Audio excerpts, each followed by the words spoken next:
Good morning. Pastor Russell here today, hoping that you're having a great day and a great morning. Looking forward to what the day holds for us in the name of our Lord and Savior Jesus Christ.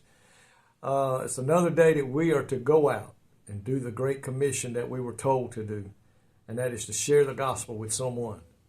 And I know today a lot of people are thinking about what has happened recently to someone who was sharing their faith.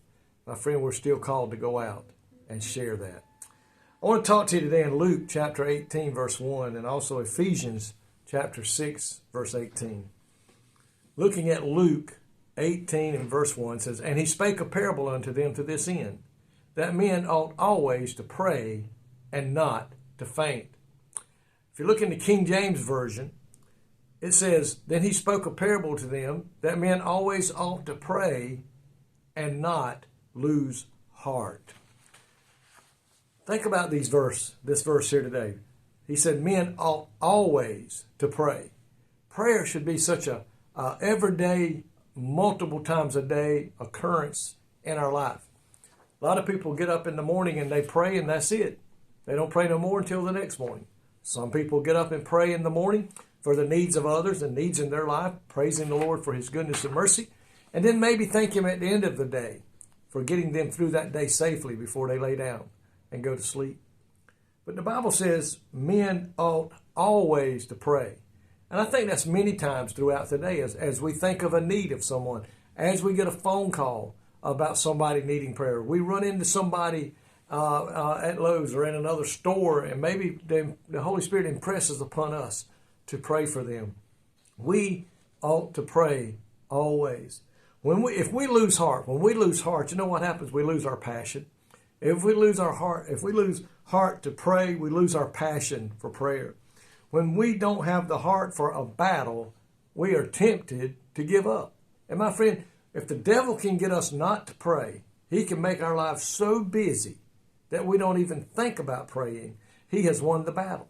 So today we cannot give in to him. We cannot lose out by giving in to the devil. In this verse, this widow had a need. And she kept going to this judge over and over and over. Every day, no doubt multiple times a day. And at the end after a while, he began to get upset about it. And he says, "Hey, this woman ain't taking no for an answer. I think my best option is to go ahead and just give in, give her whatever it is she wants, and get it over with. And she'll leave me alone." And if we go to Ephesians chapter 6, verse 18, it says, "Praying always with all prayer and supplication in the Spirit, watching thereunto with all perseverance and supplication for all saints."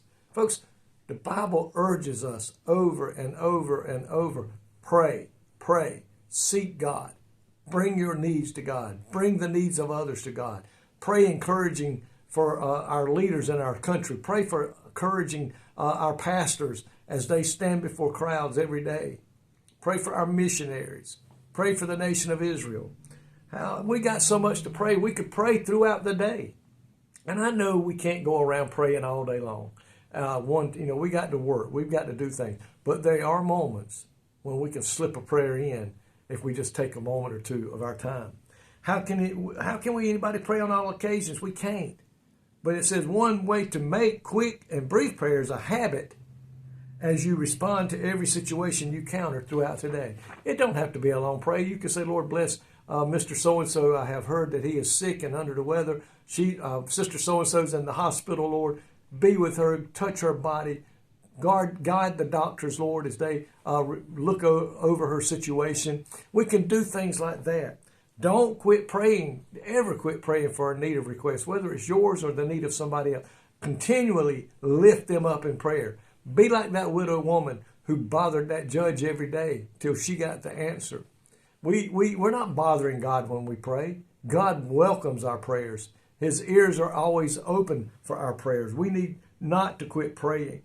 We are to pray for all believers in Christ, even those that we know in our church and local churches and those around the world. We need to lift up pastors, not only in our hometown, but around the world.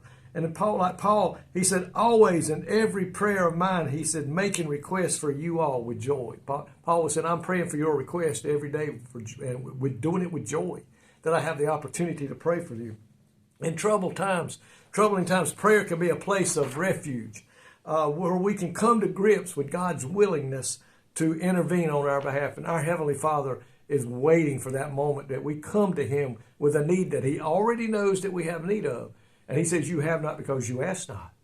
But if we go to Him and we seek Him and we pray, asking in His name and believing, the Bible says we can receive. Our willingness to continually surrender our heartfelt concerns to God is evidence of our faith in God, that He will faithfully answer our prayers. So today, please pray, always praying for the needs of others, for needs in your family's life, in your personal life. But let's continually pray for one another that we can stay strong in the Lord and keep going out and witnessing to the lost until He takes us home.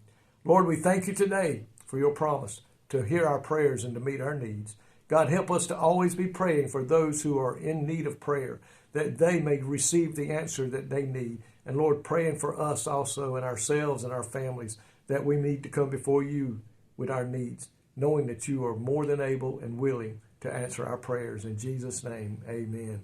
May God richly bless you today is my prayer.